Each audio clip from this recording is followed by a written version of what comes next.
El marido de mi hija siempre me prohibió visitarla en su casa. Durante 2 años escuché las mismas excusas. Elena necesita descansar, la casa no está preparada, hoy no es buen momento. Pero ese día, cuando él salió de viaje, tomé un taxi y fui sin avisar. Toqué el timbre con el corazón acelerado. Cuando Elena abrió la puerta, su rostro se puso blanco como el papel. «Mamá, no puedes estar aquí», susurró mirando nerviosa hacia atrás. Entré de todas formas. Y lo que vi dentro de esa casa me heló la sangre. Cámaras en cada rincón, apuntando hacia adentro, candados en la refrigeradora, candados en los armarios de comida, y un cuaderno con una lista de reglas que decidían cada segundo de la vida de mi hija. Pero lo peor aún no había llegado, porque cuando el teléfono de Elena comenzó a sonar una y otra vez, y vi el pánico absoluto en sus ojos, supe que el infierno apenas estaba empezando. ¡Qué alegría tenerte aquí conmigo! Si estás viendo este video, le pido con mucho cariño que te suscribas al canal, por favor. Necesitamos mucho alcanzar 1000 suscriptores. ¿Puedo contar con su ayuda? Estamos construyendo una comunidad hermosa de mujeres fuertes, y su presencia es muy importante. Tu apoyo es esencial para que sigamos contando historias como esta. Cuéntame también en los comentarios desde dónde nos está escuchando. Nos emociona saber hasta dónde llegan nuestras historias.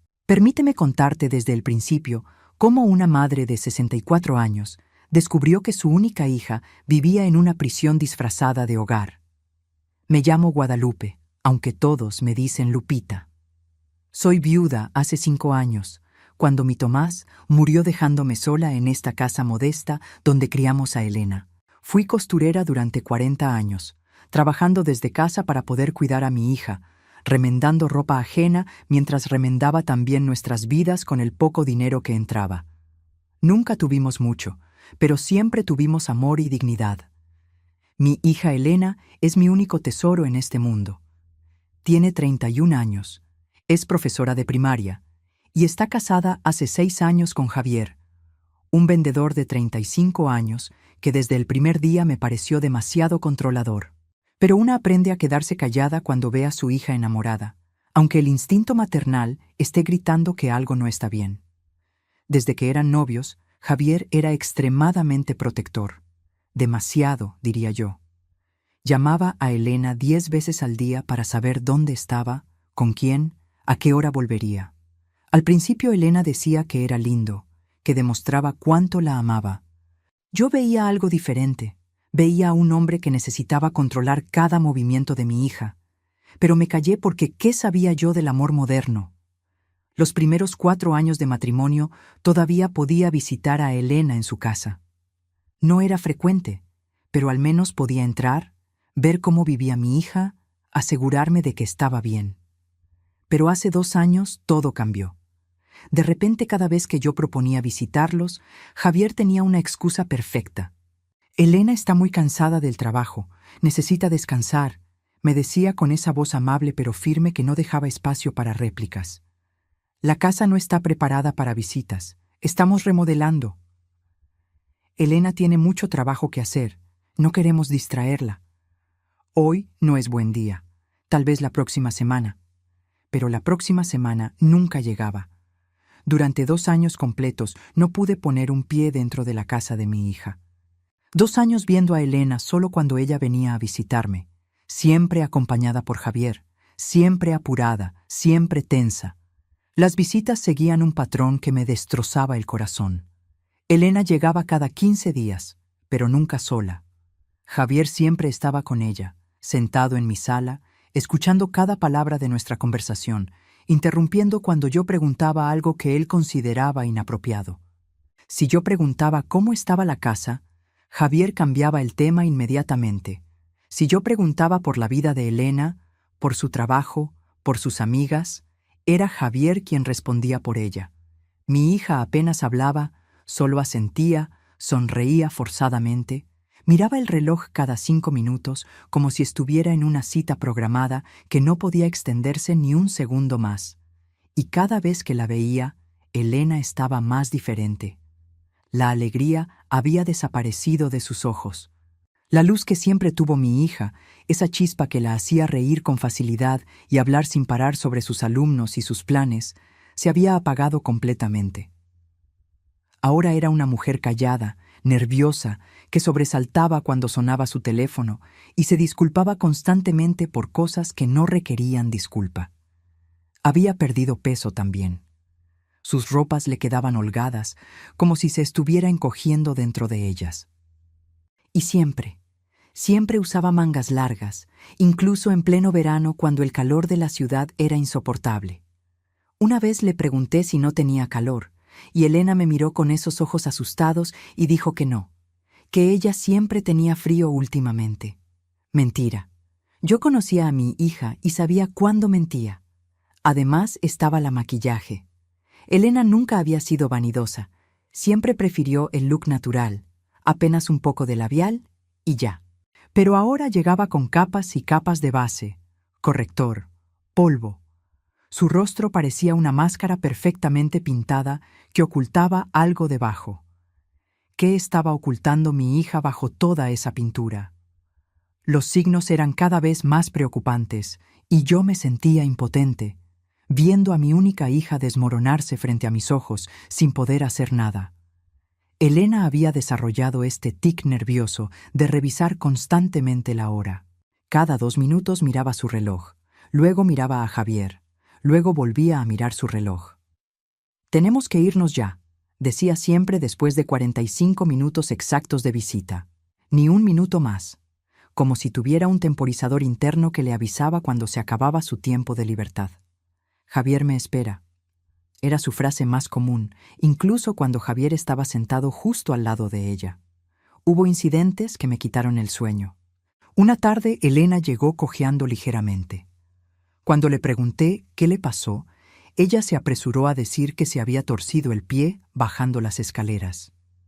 Pero yo vi cómo Javier apretó su mano cuando dijo eso. Vi la presión de sus dedos contra los de ella. Vi cómo Elena se estremeció apenas perceptiblemente. Otra vez tenía un moretón grande en el brazo, oscuro y feo, del tamaño de una mano. Me golpeé con la puerta del armario. Explicó sin que yo preguntara, como si hubiera ensayado la respuesta. Javier asintió confirmando la historia, pero sus ojos me advertían que no preguntara más. Intenté hablar con Elena a solas. Una vez la seguí al baño y toqué la puerta suavemente. «Hijita, necesito hablar contigo», susurré. «¿Estás bien? ¿De verdad?» Escuché a Elena respirar profundo del otro lado de la puerta. Por un momento pensé que me abriría, que me diría la verdad. Pero entonces escuché la voz de Javier desde la sala. «Elena, cariño, nos tenemos que ir ya».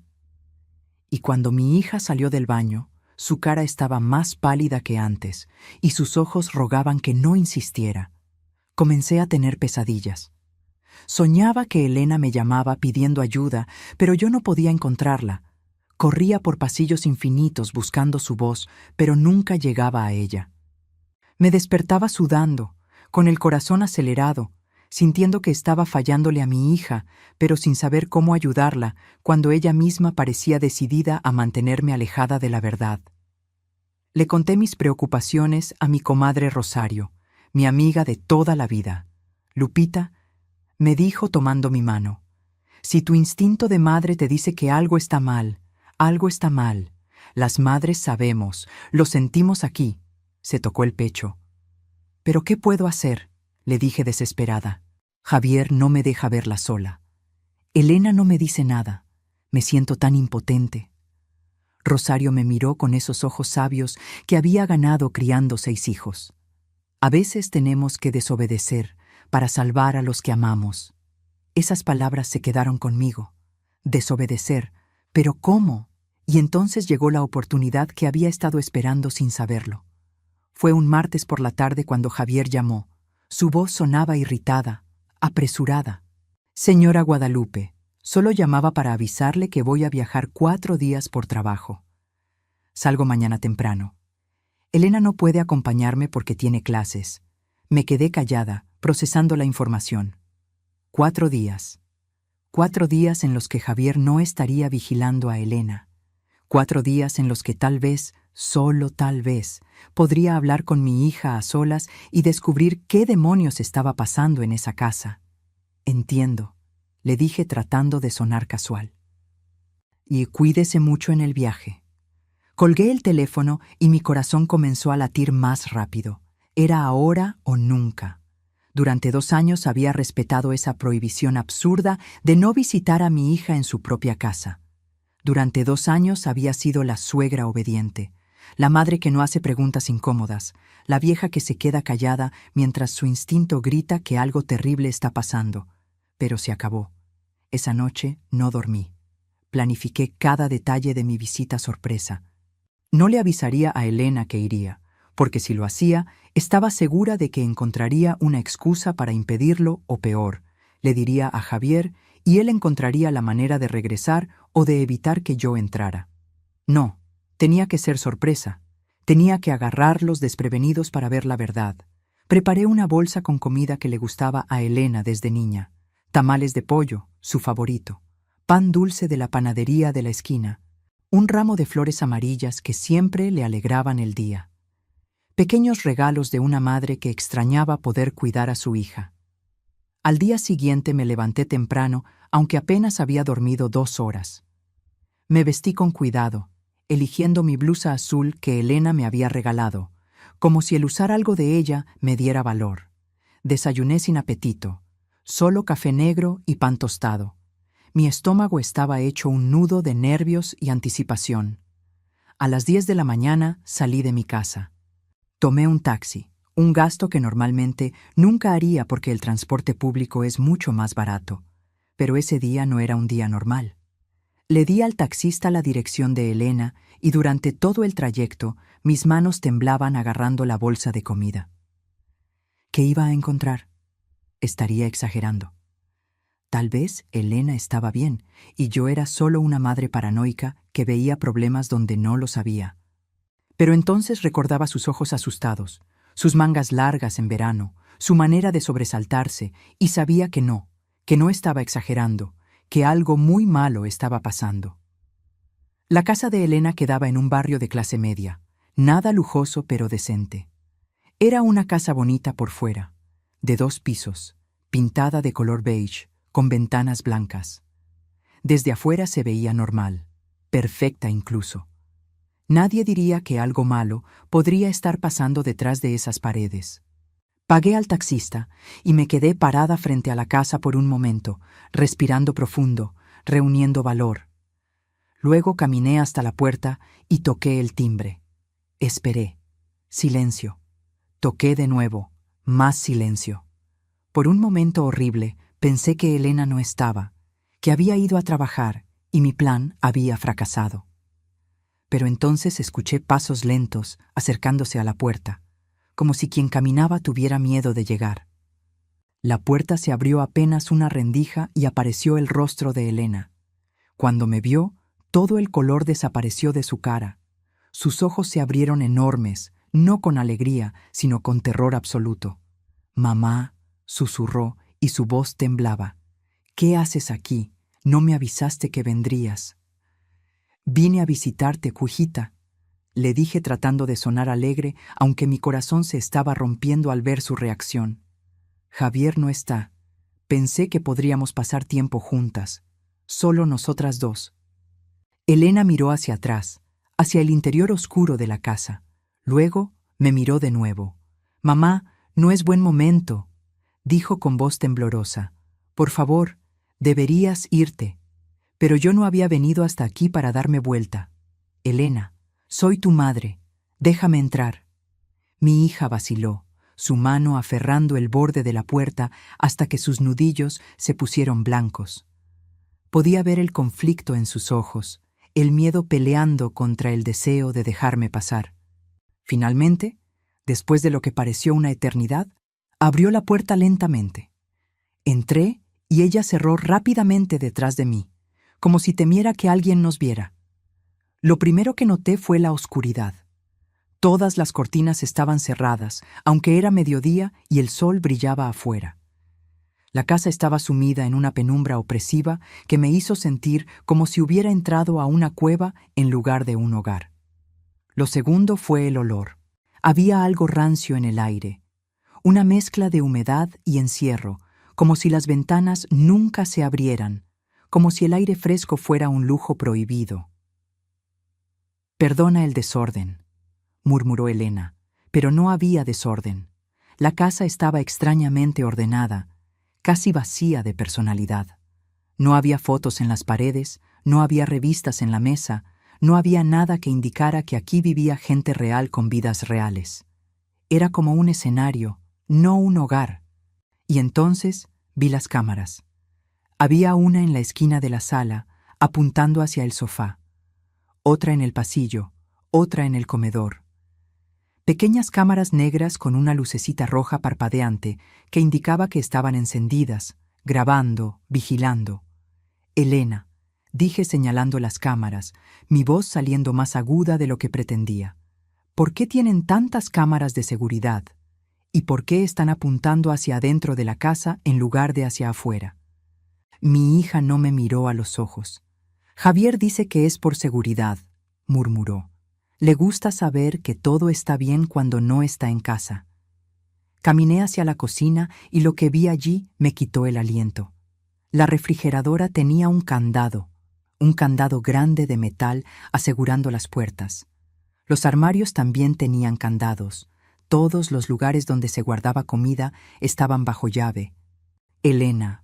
Mi voz salió apenas como un susurro porque no podía creer lo que estaba viendo. «¿Por qué hay candados en la comida?» «Es para el control de la dieta», dijo Elena rápidamente, demasiado rápidamente, como si hubiera ensayado esa respuesta muchas veces. «Javier dice que es mejor así, más organizado». Miré el reloj en la pared de la cocina. Eran las 12:15. Cuando volví a mirar a Elena, ella estaba completamente pálida, mirando el reloj también con expresión de pánico absoluto. «Mamá, necesitas irte», dijo de repente, su voz subiendo de tono. «Por favor, tienes que irte ahora». «¿Pero por qué, hijita?» «Javier ni siquiera está aquí. Podemos hablar tranquilas, podemos». «No entiendes», me interrumpió Elena, y ahora había lágrimas en sus ojos. «Él está viendo. Él puede ver que estás aquí». Señaló las cámaras con mano temblorosa. «Las cámaras transmiten en vivo a su teléfono. Él ve todo lo que pasa en esta casa. Todo. Y va a estar furioso conmigo por dejarte entrar. Va a...» Se detuvo, mordiéndose el labio, pero yo ya había entendido. «¿Va a qué, Elena?», pregunté, aunque mi corazón ya conocía la respuesta. «¿Qué es lo que te hace cuando te enojas?». Mi hija comenzó a llorar en silencio, las lágrimas corriendo por sus mejillas sin sonido, como si hasta su llanto estuviera entrenado para ser silencioso e invisible. ¿Alguna vez has sentido que estás perdiendo a alguien que amas, pero no sabes cómo salvarlo? Mal sabía yo que lo que estaba a punto de descubrir en esa casa era apenas el comienzo. ¿Cómo reaccionaría cuando mi hija finalmente me mostrara la verdad completa? «Quédate conmigo, porque lo que viene te va a romper el corazón. Déjame contarte cómo llegué hasta este momento, porque la historia de una madre desesperada siempre empieza mucho antes del día en que finalmente encuentra el valor para actuar. Soy Guadalupe Martínez de Ruiz. Tengo 64 años y he vivido en la misma casa modesta del barrio de la Colonia Doctores toda mi vida. Mi esposo Tomás era carpintero, un hombre bueno y trabajador que se levantaba a las 5 de la mañana todos los días durante 38 años, hasta que un infarto se lo llevó hace 5 años, dejándome sola con recuerdos hermosos y deudas pequeñas que tardé 2 años en pagar. Fui costurera desde los 18 años, trabajando desde casa para poder estar presente para Elena mientras crecía. Reparaba ropa de la gente del barrio, hacía arreglos, cosía vestidos para quinceañeras y trajes de primera comunión. Nunca ganamos mucho dinero, pero criamos a Elena con amor, con valores, con la libertad de ser ella misma. Mi hija fue siempre mi orgullo, inteligente, dedicada, soñadora. Se convirtió en maestra de primaria cumpliendo el sueño que yo nunca pude cumplir. La veía enseñar a sus niños y mi corazón se llenaba de orgullo pensando que esta hija mía estaba cambiando vidas. Cuando Tomás murió, Elena tenía 26 años y fue mi sostén emocional, pero también me quedé completamente sola económicamente. La pensión de viudez que recibía apenas me alcanzaba para lo básico. Entonces, hace 2 años, recibí una carta de una constructora. Resultó que el terreno que mis padres me habían dejado en las afueras de la ciudad, ese pedazo de tierra que siempre consideré sin valor, ahora valía una fortuna porque la ciudad había crecido hasta alcanzarlo. La constructora ofrecía 2.800.000 pesos por él. Casi me desmayo cuando leí esa cifra, pero no vendí de inmediato y, lo más importante, no le conté a nadie, ni siquiera a Elena. Había escuchado demasiadas historias de familias destruidas por dinero, de hijos que de repente se vuelven muy atentos cuando huelen herencia, de parientes que aparecen de la nada reclamando su parte. Decidí guardar ese secreto hasta que supiera exactamente qué hacer con él.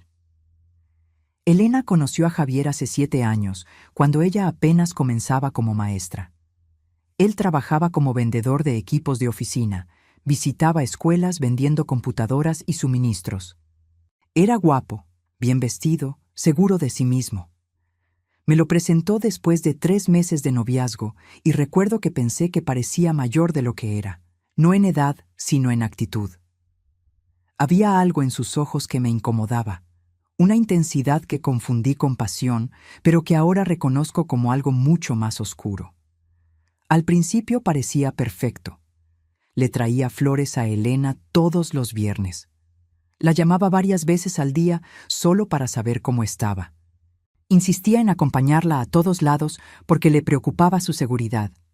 «Te ama mucho», me decía Elena con los ojos brillantes de ilusión. Pero yo veía otra cosa. Veía cómo Javier fruncía el ceño cuando Elena mencionaba a sus amigas. Veía cómo le revisaba el teléfono con el pretexto de mostrarle algo, pero en realidad leyendo sus mensajes. Veía cómo poco a poco fue aislando a mi hija de todo lo que no fuera él. Antes del matrimonio, Elena salía con sus amigas maestras cada viernes. Después de conocer a Javier, esas salidas se volvieron menos frecuentes hasta desaparecer completamente. Javier dice que esas chicas no son buena influencia, me explicó Elena cuando le pregunté. Dice que solo quieren salir a bares y que eso no es apropiado para una mujer comprometida. Intenté hablar con ella. Hijita, ¿no crees que Javier es un poco controlador? Elena se molestó conmigo. Mamá, él solo me cuida. Me ama tanto que le preocupa que algo malo me pase. Es protección, no control. Y yo me callé porque ¿qué más podía hacer sin arriesgarme a perder la relación con mi hija? Se casaron hace 6 años en una boda pequeña. Al principio visitaba a Elena regularmente en su casa nueva, pero gradualmente las visitas se volvieron más complicadas.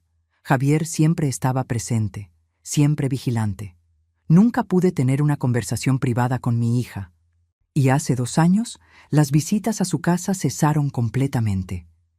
Desde entonces, solo veía a Elena cuando ella venía a visitarme, siempre con Javier, siempre apresurada, siempre diferente a la hija alegre que yo había criado. Si te está gustando esta historia, por favor, asegúrate que ya estás suscrita al canal. Necesitamos alcanzar 1000 suscriptores. ¿Puedo contar con su apoyo? Ahora, parada en esa cocina con candados, viendo a mi hija llorar en silencio, supe que todos mis peores temores eran reales. Elena, le dije con toda la firmeza que pude reunir, cuéntame qué está pasando aquí, cuéntame todo. Mi hija negó con la cabeza desesperadamente. No puedes estar aquí, mamá. Cuando Javier vea que entraste, cuando vea que hablamos, él va a... Se detuvo, su cuerpo entero temblando. Él va a castigarme. Esa palabra, castigarme, cayó entre nosotras como una bomba. ¿Cómo te castiga, Elena?, pregunté, aunque cada fibra de mi ser tenía miedo de la respuesta. Elena no respondió con palabras. En lugar de eso, con movimientos lentos y avergonzados, se subió la manga de su blusa. Lo que vi me hizo caer de rodillas.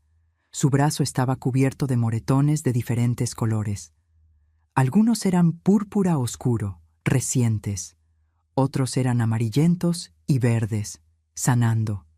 Había marcas de dedos donde alguien la había agarrado con fuerza. Y en la parte interior del brazo Había pequeñas quemaduras circulares perfectamente espaciadas. Quemaduras de cigarro. Dios mío, susurré, mi voz quebrándose. Elena, ¿cuánto tiempo? ¿Cuánto tiempo te ha estado haciendo esto? Desde el principio, dijo ella casi sin voz. Pero empeoró hace 2 años. Por eso no te dejaba venir más. No quería que lo vieras. Tenía miedo de que si lo descubrías, él te lastimaría a ti también. Me puse de pie con piernas temblorosas y abracé a mi hija. Ella se quebró en mis brazos, sollozando ahora con sonidos que parecían salir desde lo más profundo de su ser, como si hubiera estado guardando ese llanto durante años. Vamos a salir de aquí ahora mismo, le dije. Voy a sacarte de esta casa. Vamos a mi casa, vamos a la policía, vamos a... No, gritó Elena separándose de mí. No entiendes, mamá. Si intento irme, él me mata. Me lo ha dicho cientos de veces. Y si le cuento a alguien, te mata a ti. Por eso nunca dije nada, para protegerte. La tomé de los hombros y la obligué a mirarme a los ojos. Hijita, escúchame bien. Ese hombre te tiene en una prisión. Te tiene amenazada, asustada, lastimada. Esto no es amor, esto es tortura. Y vamos a salir de aquí aunque tengamos que arrastrarnos. Elena negaba con la cabeza, pero yo ya estaba actuando. Saqué mi teléfono celular y llamé a mi amiga Rosa, que es abogada especializada en casos de familia. Rosa, soy Lupita. Necesito tu ayuda urgente. Es sobre Elena, violencia doméstica. Necesitamos protección legal ahora. Mientras hablaba con Rosa, empecé a caminar por la casa documentando todo con mi teléfono. Fotografié las cámaras una por una. Fotografié los candados en la cocina. En la recámara encontré más horrores. La puerta tenía un cerrojo que se abría solo desde afuera. Javier encerraba a Elena cuando salía. En el baño, todos los productos de higiene estaban guardados bajo llave en un armario con candado. Champú, jabón, pasta de dientes, todo. Elena solo podía usarlos cuando Javier le daba permiso. En un cajón del estudio encontré un cuaderno y cuando lo abrí, sentí que iba a vomitar. Era un cuaderno de reglas escritas con la letra de Javier. Había páginas y páginas de instrucciones sobre lo que Elena podía y no podía hacer. No abrir la puerta a nadie sin mi permiso previo. No usar el teléfono sin mi supervisión. No salir de la casa sin notificar destino y hora exacta de regreso. No usar ropa que yo no haya aprobado previamente.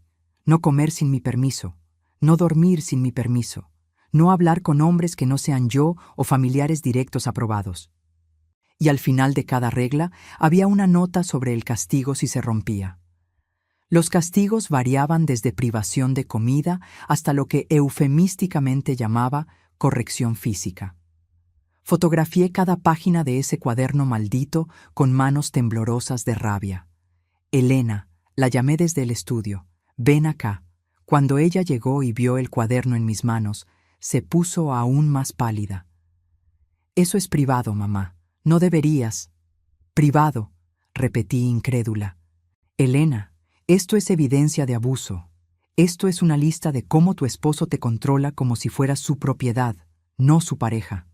Seguí explorando y encontré más. En el closet de Javier había una caja de metal. La abrí con una tijera cuando no encontré la llave. Adentro había fotografías. Fotografías de otras mujeres jóvenes, todas con evidentes moretones y heridas. Había también recortes de periódicos. Uno en particular me heló la sangre. Era de hace 8 años, un artículo breve sobre una denuncia de violencia doméstica que había sido archivada por falta de pruebas.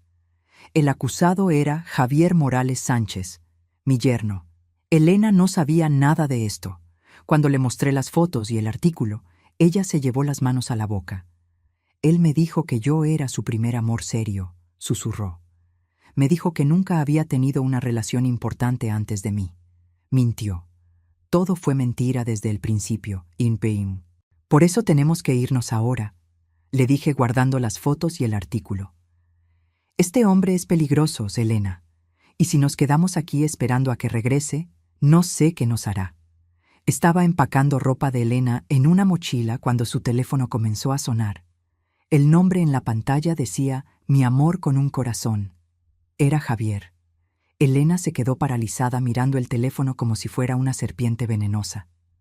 «No contestes», le dije, pero el teléfono siguió sonando. 1, 2, 3, 5, 10 veces, 15 llamadas en 5 minutos. Y entonces llegó un mensaje de texto. «Veo a tu madre en mi casa. Contesta el teléfono ahora o te va a pesar». Elena estaba temblando tan violentamente que tuve que sostenerla. «Tiene que contestar», dijo con voz quebrada. «Si no contesto, va a ser peor». Con manos temblorosas, contestó. Puse el teléfono en altavoz para poder escuchar. La voz de Javier explotó del teléfono como un trueno. «¿Quién te dio permiso de dejar entrar a tu madre en mi casa? ¿Quién te dio permiso, Elena?» «Javier, yo», empezó Elena, pero él la interrumpió. «Silencio, no hables. Sabes perfectamente que tu madre tiene prohibido entrar aquí. Te lo dejé muy claro. Y aún así me desobedeciste, Elena.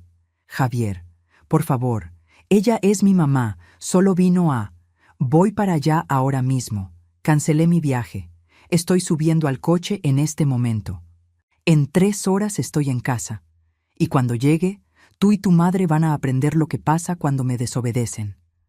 Puedes decirle a esa vieja entrometida que va a ver con sus propios ojos cómo corrijo a mi esposa cuando se porta mal». Colgó. El silencio que siguió fue absoluto. Elena se dejó caer al suelo, sollozando. «Nos va a matar, mamá. Nos va a matar a las 2». Pero yo no iba a permitir eso, no después de todo lo que había visto. «Levántate», le dije con voz firme. «Nos vamos ahora. Tenemos 3 horas de ventaja. Vamos a usar cada minuto». Terminé de empacar ropa para Elena. Busqué sus documentos importantes, su acta de nacimiento, su credencial de elector, su título universitario. Javier los tenía guardados bajo llave en una caja fuerte pequeña en su closet, pero yo rompí la cerradura con un martillo que encontré en el garaje. Ya no había tiempo para sutilezas. Encontré también el pasaporte de Elena que ella no sabía que tenía. Encontré tarjetas de banco a su nombre que Javier controlaba.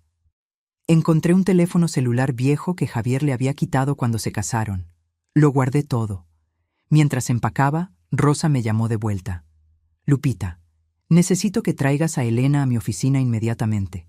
Voy a preparar una orden de restricción de emergencia, pero necesito verla en persona, necesito documentar las lesiones legalmente, y después tenemos que ir al hospital para registro médico. Sin eso, él puede alegar que todo es mentira». «Vamos para allá ahora», le dije. Agarré a Elena del brazo. Ella todavía estaba en shock, moviéndose como un zombi. La saqué de esa casa prisión, cargando su mochila y mi bolsa. En la calle paré un taxi y le di la dirección de Rosa. Durante todo el camino, Elena lloraba en silencio mirando por la ventana. «Va a encontrarnos», susurró. «Siempre me encuentra». «No esta vez», le prometí, aunque no estaba segura de poder cumplir esa promesa. «Esta vez vamos a hacer las cosas bien. Vamos a tener la ley de nuestro lado. Y vamos a asegurarnos de que ese monstruo nunca más te ponga una mano encima». Pero mientras el taxi avanzaba por las calles congestionadas, no podía dejar de mirar hacia atrás, medio esperando ver el coche de Javier siguiéndonos. 3 horas. Solo teníamos 3 horas antes de que él llegara.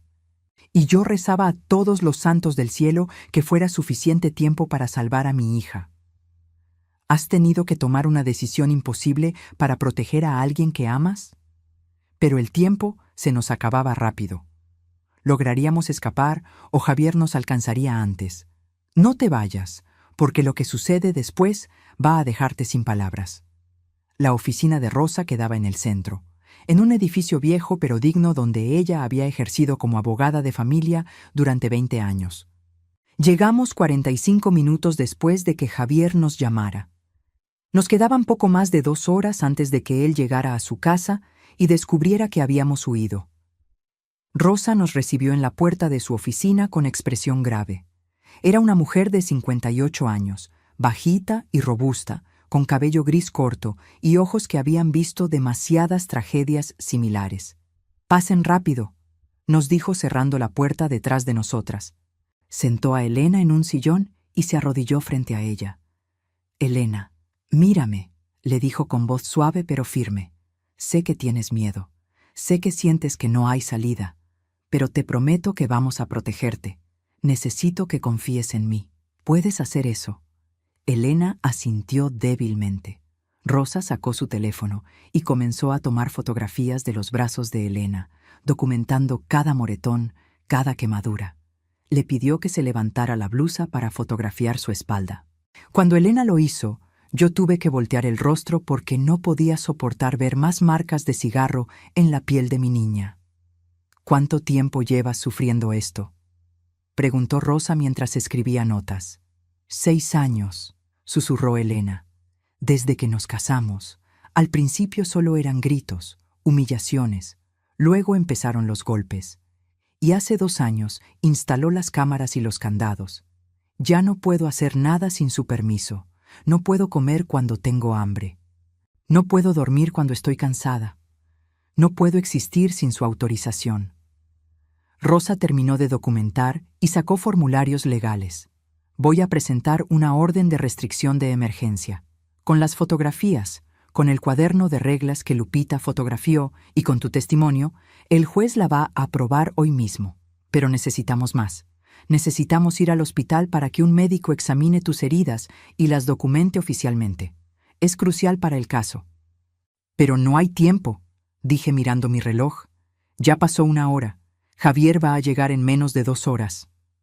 «El hospital está a 10 minutos», dijo Rosa. «Llamé antes de que llegaran y hablé con una doctora amiga mía que trabaja en emergencias. Ella nos va a atender inmediatamente sin esperas. Entramos. Ella examina a Elena, certifica las lesiones y salimos. 30 minutos máximo». No teníamos opción. Volvimos a subir a un taxi y fuimos al Hospital General.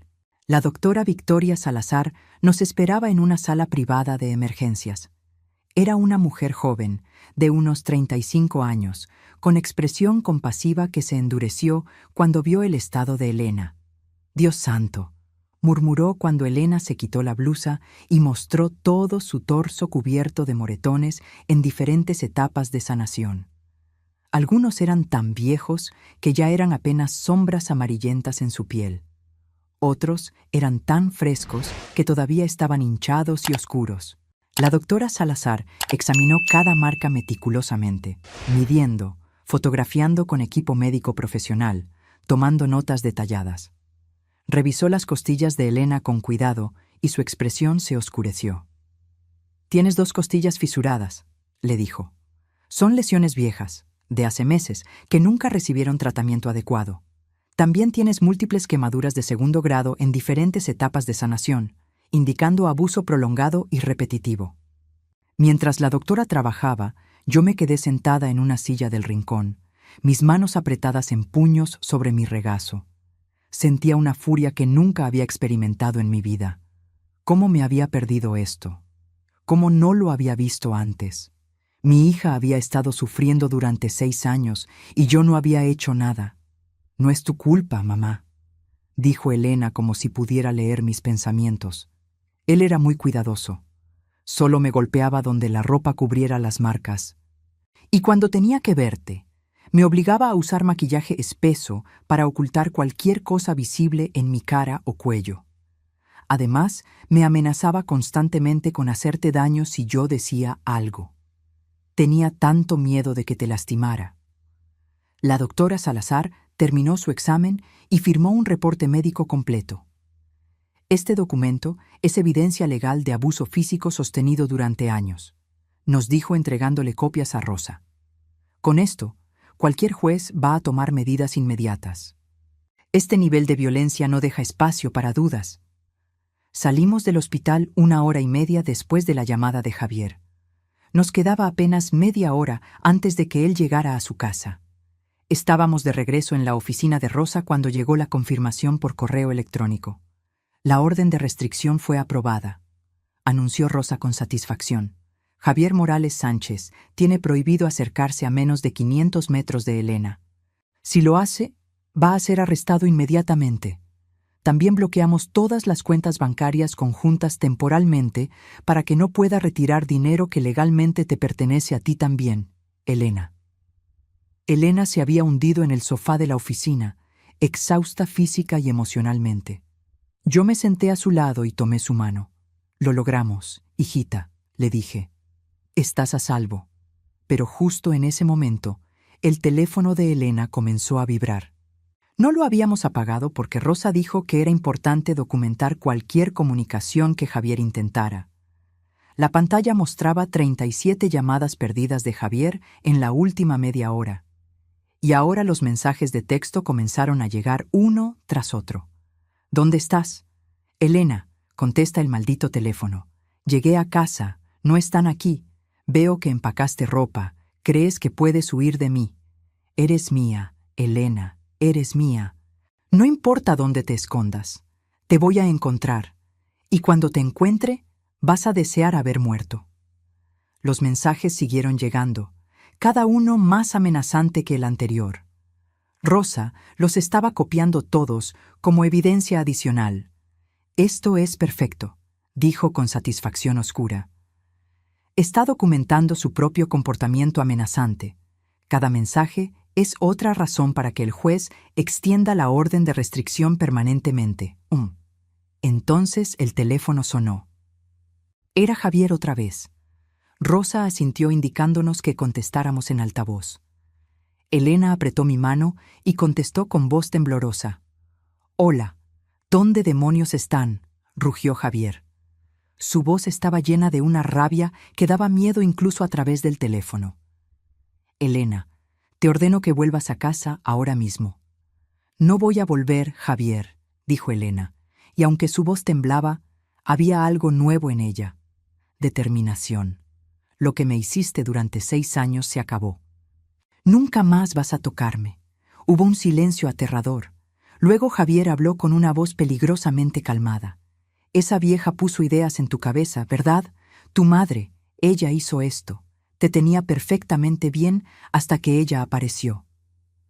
«Mamá me salvó», dijo Elena, las lágrimas corriendo por sus mejillas. «Me salvó de ti, monstruo». «Monstruo», repitió Javier, y su voz volvió a subir. «Te di todo, casa, comida, protección, y así me pagas. Huyendo como una perra desagradecida. Pero te voy a encontrar, Elena. Te conozco.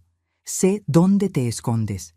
Y cuando la encuentre, señor Morales, va a ser arrestado», interrumpió Rosa acercándose al teléfono.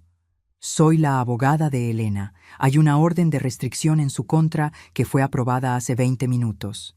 Si se acerca a menos de 500 metros de mi clienta, irá a prisión.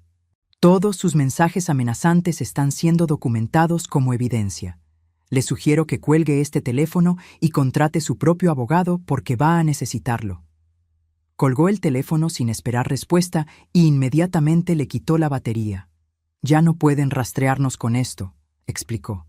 «Vamos a conseguirte un teléfono nuevo mañana con número nuevo que él no conozca». Nos quedamos en la oficina de Rosa hasta las 9 de la noche, esperando asegurarnos de que Javier no nos siguiera cuando saliéramos. Rosa llamó a la policía y les informó sobre la orden de restricción. 2 oficiales fueron a la casa de Javier para notificarlo oficialmente y advertirle que cualquier intento de contactar a Elena resultaría en su arresto inmediato.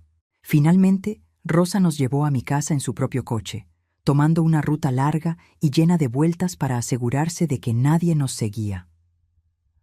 Cuando llegamos a mi pequeña casa en la colonia Doctores, Elena se quebró completamente.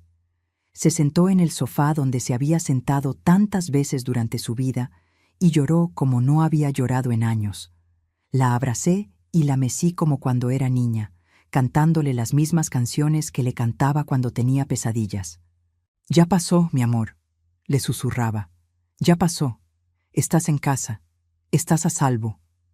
Esa noche dormí en el suelo al lado de la cama de Elena, porque cada vez que cerraba los ojos y yo dejaba la habitación, ella se despertaba gritando que Javier había venido a buscarla. La habitación de invitados donde ella dormía era la misma donde había dormido de niña, con las paredes pintadas de azul claro y las cortinas con flores que ella había elegido a los 12 años. Pensé que estar en su cuarto de la infancia la haría sentir segura, pero el trauma era tan profundo que ningún lugar le parecía lo suficientemente seguro. A las 3 de la mañana la escuché susurrar en la oscuridad. «Mamá, ¿estás despierta?» «Sí, hijita, estoy aquí». «Gracias», dijo con voz quebrada. «Gracias por no darte por vencida conmigo. Gracias por venir a buscarme cuando yo ya había perdido toda esperanza». «Una madre siempre sabe cuando su hija está en peligro», le dije.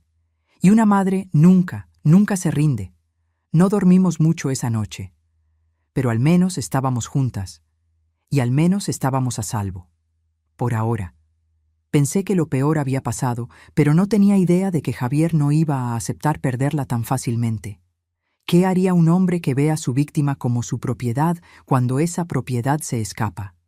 Quédate porque la verdadera batalla apenas estaba comenzando. Los primeros días después de escapar fueron los más difíciles que Elena y yo habíamos vivido.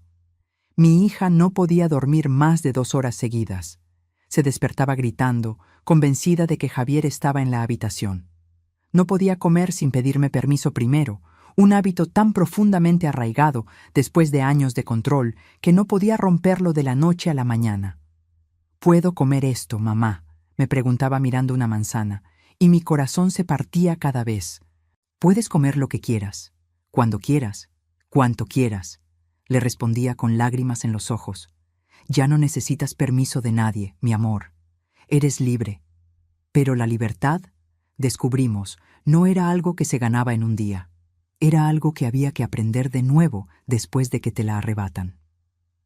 Rosa nos consiguió una terapeuta especializada en víctimas de violencia doméstica.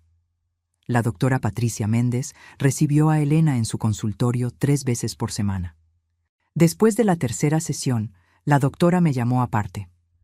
«Su hija tiene síndrome de estrés postraumático severo y signos de lo que llamamos síndrome de la mujer maltratada», me explicó.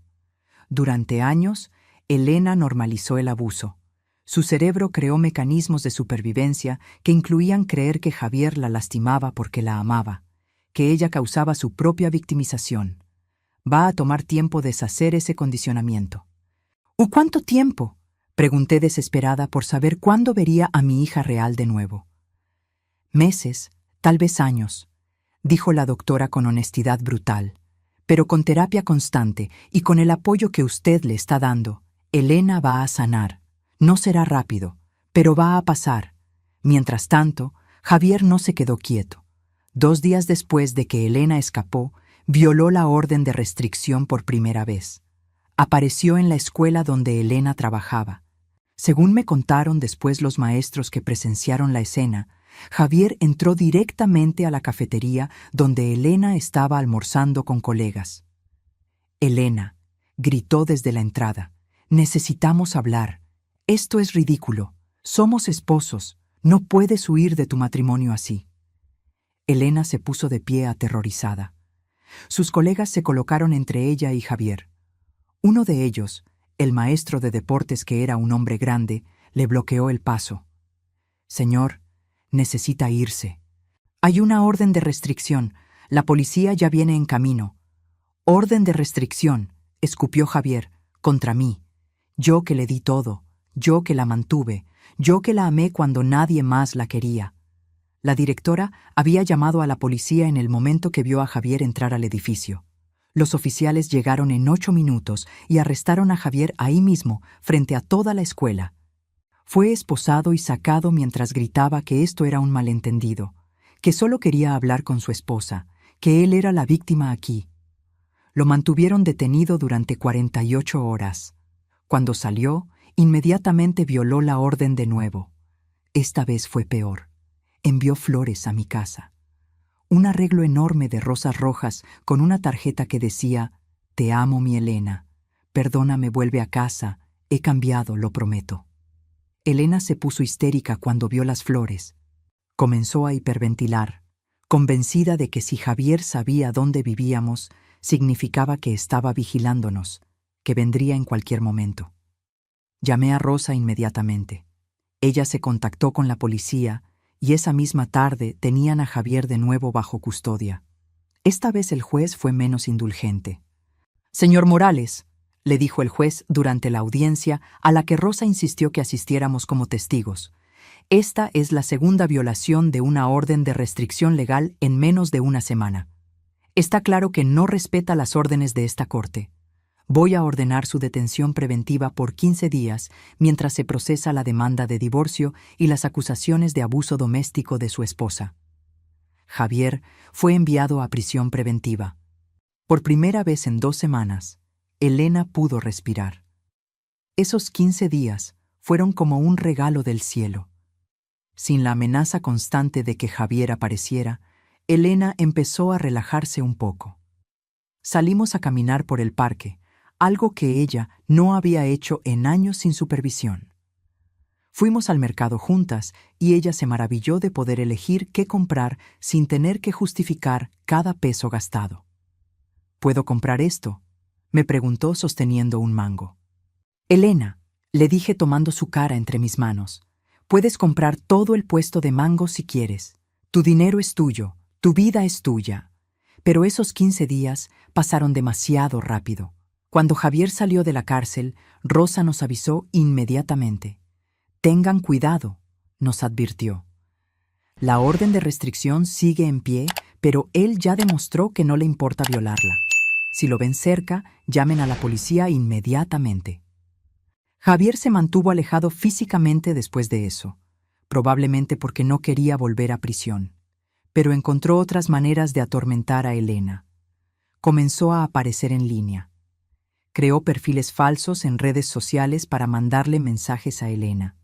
Contactó a sus amigas maestras, haciéndose pasar por un padre de familia interesado en la escuela, intentando obtener información sobre ella. Llamó a la escuela alegando ser un inspector de educación, preguntando sobre el horario de Elena. Cada intento era documentado por Rosa como evidencia de acoso continuo.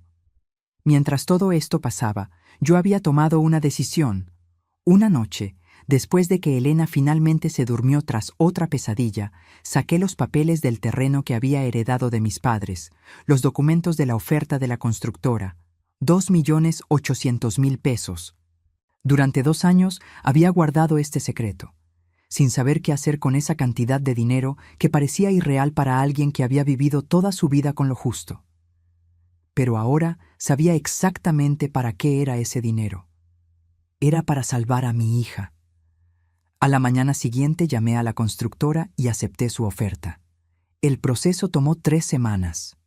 Firmas, notarios, transferencias bancarias. Cuando finalmente el dinero estuvo en mi cuenta, me senté con Elena y le conté todo. «¿Ya tenías todo ese dinero y nunca me dijiste?», preguntó Elena incrédula. «Lo guardé para cuando lo necesitara de verdad», le expliqué. «Y ahora es cuando más lo necesitamos. Vamos a usar este dinero para asegurarnos de que Javier nunca más pueda lastimarte. Con ese dinero contratamos al mejor abogado de divorcio de la ciudad, uno que se especializaba en casos de violencia doméstica. Pagué por terapia intensiva para Elena, sesiones diarias en lugar de 3 veces por semana. Compré un departamento nuevo para Elena en un barrio diferente, lejos de cualquier lugar donde Javier pudiera buscarla. Un lugar con su nombre solamente en los documentos, con sistema de seguridad real que ella controlaba. No cámaras que la vigilaban, sino cámaras que la protegían. Contraté a un investigador privado para documentar todos los intentos de Javier de contactar a Elena, cada perfil falso, cada llamada a la escuela, cada vez que lo veían cerca de lugares que ella frecuentaba. El divorcio fue a juicio 4 meses después de que Elena escapó. Javier contrató su propio abogado e intentó alegar que todo era un malentendido, que Elena estaba siendo manipulada por mí, que yo había envenenado su mente contra él. «Señoría», dijo su abogado con voz untuosa, «mi cliente es un hombre trabajador que amaba a su esposa. Es víctima de alienación parental por parte de la suegra que nunca aprobó este matrimonio. Las supuestas lesiones podrían ser de cualquier causa. Pero Rosa estaba preparada. Presentó las fotografías médicas de las heridas de Elena. Presentó el cuaderno de reglas escrito de puño y letra de Javier. Presentó las fotografías de las cámaras de vigilancia en la casa, de los candados en la comida. Presentó los mensajes amenazantes que Javier había enviado. Presentó los reportes policiales de las 2 veces que violó la orden de restricción. Presentó testimonios de los maestros de la escuela que presenciaron su comportamiento. Presentó el artículo de periódico sobre la denuncia anterior de su exnovia hace 8 años. El juez escuchó todo con expresión cada vez más seria. Cuando llegó el turno de Elena de testificar, mi hija subió al estrado con piernas temblorosas. Javier la miraba fijamente desde su mesa, intentando intimidarla incluso ahí. «Señorita Ruiz», comenzó Rosa con voz suave, «¿puede decirnos en sus propias palabras cómo era su vida durante su matrimonio con el señor Morales?» Y Elena habló, con voz quebrada al principio, luego más fuerte a medida que continuaba. Elena contó todo. Los golpes, las quemaduras, el hambre, el encierro, las amenazas, el control absoluto sobre cada aspecto de su existencia. Contó cómo vivió durante 6 años sin poder tomar una sola decisión sobre su propia vida, cómo perdió su identidad, su autonomía, su humanidad básica. Cuando terminó, había lágrimas en los ojos de varios de los presentes en la sala. El juez se tomó solo 10 minutos para deliberar. «He visto muchos casos de violencia doméstica en mis 20 años en este cargo», dijo cuando regresó. «Pero este es uno de los más severos y sistemáticos que he presenciado. El señor Morales no solo abusó físicamente de su esposa, sino que construyó un sistema completo de control diseñado para quitarle toda autonomía y dignidad humana.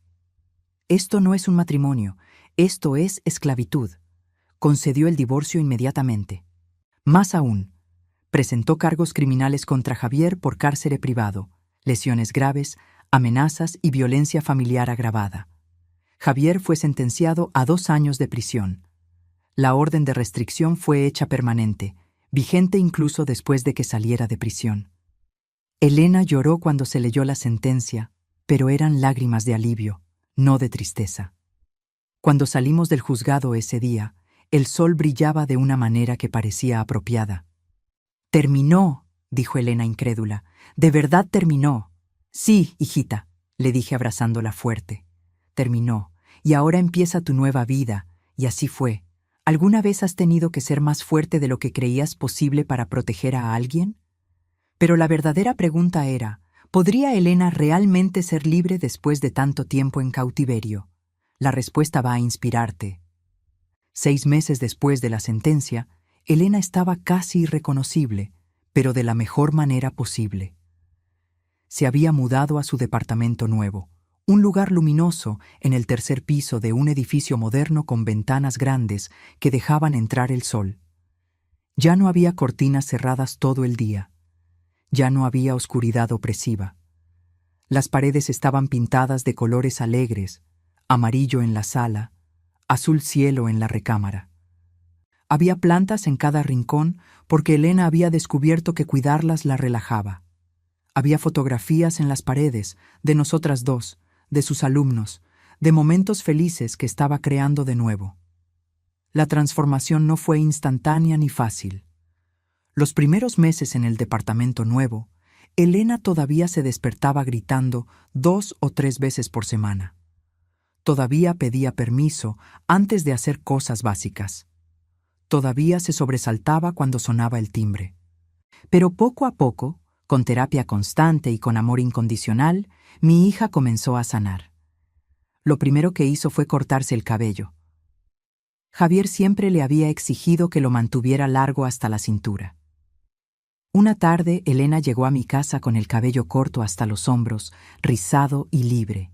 «Lo hice, mamá», dijo con una sonrisa enorme. Fui a la estética y le dije a la chica, «córtalo todo». Y cuando cayó al suelo, sentí como si estuviera cortando las cadenas. Luego fue la ropa. Javier solo le permitía usar colores oscuros y discretos. Elena fue al centro comercial, algo que no había hecho sola en 6 años, y se compró blusas rojas, amarillas, verdes brillantes, vestidos con flores, zapatos de colores, ropa que gritaba «Estoy viva, estoy aquí, existo». «Me veo ridícula», me preguntó cuando se probó un vestido amarillo brillante con flores naranjas. «Te ves feliz», le dije con lágrimas en los ojos. «Te ves como mi Elena de antes». Reencontró a sus amigas, las maestras con las que solía salir antes de casarse. Al principio fue incómodo porque Elena tenía vergüenza de lo que había pasado, de cómo había dejado que Javier la aislara de ellas. Pero sus amigas la recibieron con los brazos abiertos. «No tienes que explicar nada», le dijo su amiga Carolina cuando se encontraron para tomar café. «Solo nos alegra tenerte de vuelta». Comenzaron a salir de nuevo los viernes después del trabajo. Al principio, Elena me llamaba cada 30 minutos para decirme dónde estaba, qué estaba haciendo, pidiéndome permiso indirectamente para quedarse un poco más. «No tienes que reportarte conmigo», le decía cada vez. «Eres libre, mi amor. Quédate todo el tiempo que quieras. Diviértete, vive». Pasaron meses antes de que Elena dejara de llamar para reportarse, pero eventualmente lo logró. Un viernes salió con sus amigas y no me llamó hasta las 11 de la noche. Y cuando lo hizo, fue solo para decirme que estaba bien y que llegaría tarde a casa. La escuché reír en el fondo, rodeada de voces alegres, y supe que mi hija estaba realmente sanando. El trabajo también cambió. Durante años, Elena había sido una maestra callada y retraída, haciendo su trabajo mecánicamente pero sin la pasión que alguna vez tuvo. Ahora esa pasión regresó. Comenzó a participar en comités escolares, a organizar eventos para los niños, a quedarse después de clases ayudando a estudiantes que necesitaban apoyo extra. «Los niños notan la diferencia», me contó un día. Uno de ellos me dijo: «Señorita Elena, usted sonríe mucho más que antes. Me hace feliz verla feliz». Y era cierto. Elena sonreía de nuevo, sonrisas genuinas que iluminaban su rostro de la manera que recordaba de cuando era niña. La terapia continuó siendo crucial. La doctora Méndez le ayudó a Elena a entender que lo que vivió no fue su culpa. «Las víctimas de abuso no se quedan porque son débiles o tontas», le explicó la terapeuta en una sesión a la que me invitó. «Se quedan porque sus abusadores son expertos en manipulación, crean un ciclo de abuso y afecto que confunde a la víctima, que la hace creer que el amor y el dolor vienen juntos. Elena no causó el abuso de Javier. Elena no podría haber evitado el abuso de Javier. Elena es fuerte por sobrevivir. Y Elena es valiente por escapar». Esas palabras ayudaron a mi hija a soltar la culpa que había cargado durante tanto tiempo. Un año después de la sentencia, Elena hizo algo extraordinario. Se ofreció como voluntaria en un refugio para mujeres víctimas de violencia doméstica. Al principio solo ayudaba con tareas administrativas, clasificando donaciones de ropa, contestando teléfonos, pero luego comenzó a hablar con las mujeres que llegaban al refugio, compartiendo su propia historia, ofreciendo esperanza a quienes todavía estaban atrapadas en el ciclo de abuso. «Si yo pude salir, tú también puedes», le decía a una mujer joven que había llegado al refugio con 2 niños pequeños y un rostro cubierto de moretones. Es aterrador dar ese paso. Yo lo sé mejor que nadie, pero del otro lado de ese miedo hay una vida que vale la pena vivir, una vida donde eres dueña de ti misma. La coordinadora del refugio quedó tan impresionada con Elena que le pidió que diera charlas informativas sobre violencia doméstica en escuelas y centros comunitarios. Y mi hija, que durante tanto tiempo no tuvo voz, ahora usaba esa voz para ayudar a otras. Yo asistía a cada una de sus charlas, sentada en la última fila, llorando de orgullo mientras veía a Elena parada frente a grupos de mujeres contando su historia sin vergüenza, transformando su trauma en un mensaje de esperanza y sobrevivencia. «Mi nombre es Elena», comenzaba siempre, «y durante 6 años viví en una prisión que parecía un hogar. Mi esposo controlaba cada aspecto de mi vida, desde lo que comía hasta cuándo podía dormir. Me golpeaba, me quemaba, me humillaba, y yo me quedé porque me convenció de que me amaba, de que me protegía, de que sin él yo no era nada, pero estaba equivocado. Yo sí era algo. Era una mujer con valor, con dignidad, con el derecho a vivir libre. Las mujeres en la audiencia escuchaban con lágrimas en los ojos, muchas viendo su propia historia reflejada en las palabras de Elena. Después de cada charla, mujeres se acercaban a ella, algunas para contarle sus propias historias, otras para agradecerle por darles valor para buscar ayuda. Javier cumplió 16 meses de su sentencia de 2 años antes de ser liberado por buena conducta. Cuando recibimos la notificación de su liberación, Elena tuvo una crisis de pánico. «Va a venir a buscarme», dijo hiperventilando. «Va a encontrar una manera de lastimarme otra vez». Pero Javier no vino a buscarla. O tal vez lo intentó y las medidas legales que teníamos en lugar funcionaron. La orden de restricción permanente seguía vigente. El investigador privado que todavía manteníamos nos informó que Javier había dejado la ciudad, mudándose a Monterrey, donde consiguió trabajo en otra empresa de ventas. «Probablemente está buscando su próxima víctima», comentó Rosa con tristeza cuando nos dio la noticia. «Hombres como él rara vez cambian. Pero al menos no es tu problema, Elena. Tú estás a salvo». Y Elena estaba a salvo. Más que eso, estaba prosperando. 2 años después de escapar, mi hija había recuperado no solo su libertad, sino su alegría. Volvió a ser la mujer vibrante y apasionada que había sido antes de Javier, pero con una fuerza adicional que viene de sobrevivir lo imposible. Una tarde de domingo estábamos caminando en el parque de Chapultepec, algo que hacíamos frecuentemente ahora. Elena iba contándome sobre un proyecto nuevo que quería implementar en su escuela, un programa para enseñar a los niños sobre relaciones saludables y autoestima. Sus ojos brillaban mientras hablaba, gesticulando con entusiasmo. De repente se detuvo y me miró. «Mamá, ¿puedo preguntarte algo? Lo que sea, hijita. Ese día que fuiste a mi casa sin avisar, desobedeciendo la prohibición de Javier, ¿sabías lo que ibas a encontrar?» Me tomé un momento para responder, recordando ese día que ahora parecía de otra vida. No sabía exactamente qué iba a encontrar, admití, pero sabía en lo profundo de mi ser que algo estaba terriblemente mal. Sabía que mi hija estaba en peligro, y sabía que si no actuaba, si seguía respetando esas reglas absurdas que Javier había impuesto, te iba a perder. No podía permitir eso. Elena me abrazó fuerte ahí en medio del parque, sin importarle la gente que pasaba. «Me salvaste la vida, mamá. Literalmente me salvaste la vida. Si no hubieras venido ese día, si no hubieras insistido en entrar, si no hubieras documentado todo y llamado a Rosa, yo estaría muerta ahora, o deseando estarlo. Una madre hace lo que tiene que hacer», le dije secando sus lágrimas y las mías. «Y haría lo mismo 1000 veces más si fuera necesario». Seguimos caminando tomadas de la mano. Elena habló de nuevo, su voz suave pero firme. «Tú sabes qué es lo más extraño de todo». «¿Qué, mi amor?» «Que todavía a veces tengo que recordarme a mí misma que puedo hacer cosas. Ayer fui al supermercado y compré un helado de chocolate. Y mientras lo ponía en el carrito, por un segundo sentí esa punzada de culpa, ese miedo de que alguien me fuera a castigar por comprar algo sin permiso. Después de 3 años de libertad, todavía cargo esos fantasmas. Esos fantasmas van a ir desapareciendo», le aseguré. «Cada día que pasa, cada decisión que tomas por ti misma, cada momento que vives sin miedo, los fantasmas se vuelven más débiles. Un día vas a comprar helado sin pensar 2 veces». Elena sonrió. «Ya casi llegamos ahí.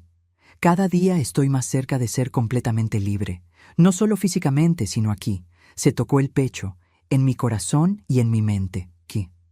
Continuamos nuestro paseo en un silencio cómodo. Miré a mi hija, a esta mujer fuerte e increíble que había sobrevivido a lo impensable y había salido del otro lado no solo viva, sino floreciente. Pensé en ese día cuando entré a su casa y descubrí la prisión en la que vivía. Pensé en lo cerca que había estado de perderla. Y pensé en todas las otras Elenas que existen, atrapadas en casas que parecen hogares pero son cárceles, viviendo con hombres que dicen amarlas pero las destruyen. Mientras caminábamos, Elena recibió un mensaje en su teléfono. Era de la coordinadora del refugio, preguntándole si podía dar otra charla la próxima semana en una secundaria. Elena respondió que sí inmediatamente. Mientras pueda usar mi historia para ayudar, aunque sea a una persona a reconocer el abuso o a encontrar el valor para escapar, me dijo guardando su teléfono. Entonces, todo lo que viví tendrá algún significado. No fue en vano si puedo transformarlo en algo que salve a alguien más. Llegamos a la casa al atardecer. Elena entró conmigo y nos preparamos café como hacíamos casi todas las tardes. Nos sentamos en mi pequeña cocina, la misma cocina donde había preparado tantos desayunos para ella cuando era niña, donde habíamos tenido tantas conversaciones a lo largo de los años. «Mamá», dijo Elena mientras tomábamos nuestro café, «hay algo que nunca te he dicho. Algo que necesito que sepas. Dime, hijita, durante todo el tiempo que estuve con Javier, incluso en los peores momentos, cuando estaba más rota y más convencida de que no valía nada, siempre había una vocecita en mi cabeza. Una vocecita que sonaba como tú diciendo, Elena, tú vales más que esto. Elena, tú mereces amor real. Elena, no te rindas. Era tu voz la que mantenía viva una pequeña parte de mí, la parte que eventualmente encontró la fuerza para dejarme salvar. Me levanté y abracé a mi hija. Y yo siempre voy a estar aquí. Siempre voy a ser esa voz que te recuerde tu valor, porque eso es lo que hacen las madres. No nos rendimos, no dejamos de amar, no dejamos de luchar. Esa noche, después de que Elena se fue a su departamento, me senté sola en mi sala. Miré las fotos en la pared. Mi hija en su graduación, sonriente y llena de esperanza. Mi hija y yo en días más felices antes de Javier. Y fotos nuevas, fotos recientes de Elena libre, Elena sonriente, Elena viva. Pensé en el largo camino que habíamos recorrido juntas. Pensé en lo cerca que estuvimos del desastre. Y pensé en todas las madres del mundo que sienten que algo está mal con sus hijas, pero no saben qué hacer al respecto. A ellas les diría esto: confíen en su instinto. Una madre sabe. Una madre siente cuando algo no está bien. Y cuando sientan eso, no se queden calladas. No respeten prohibiciones absurdas. No acepten excusas vagas. Busquen a sus hijas. Insistan, persistan, desobedezcan si es necesario. Porque a veces desobedecer una orden injusta es el acto más amoroso que podemos hacer. Javier me prohibió entrar a su casa pensando que al alejarme de Elena protegería sus secretos.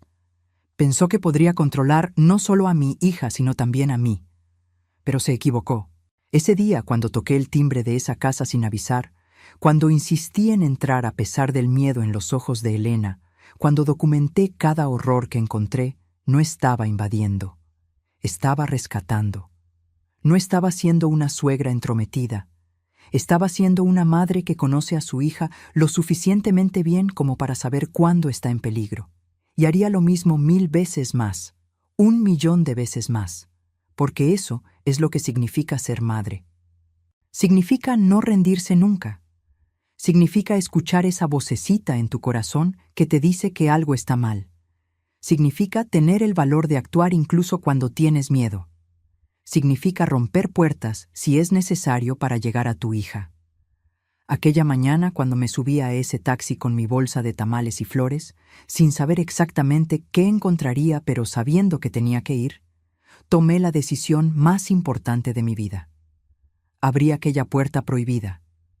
Y al hacerlo, no solo entré a una casa, liberé a mi hija de una prisión que había consumido 6 años de su vida. Elena está libre ahora, realmente libre. Y cada día que la veo sonreír, cada día que la escucho contar su historia para ayudar a otras mujeres, cada día que veo su fuerza y su resiliencia, sé que tomé la decisión correcta. Porque a veces el amor significa desobedecer. A veces el amor significa incomodar. A veces el amor significa forzar una puerta que te dijeron que no abrieras. Y yo forzaría esa puerta 1000 veces más si eso significara salvar a mi hija. Si te gustó esta historia, haz clic en este próximo video que está apareciendo en la pantalla, porque la próxima traición supera todo lo que has visto hasta ahora. Y no te olvides suscribirte en el canal, para que no te pierdas ni una sola historia.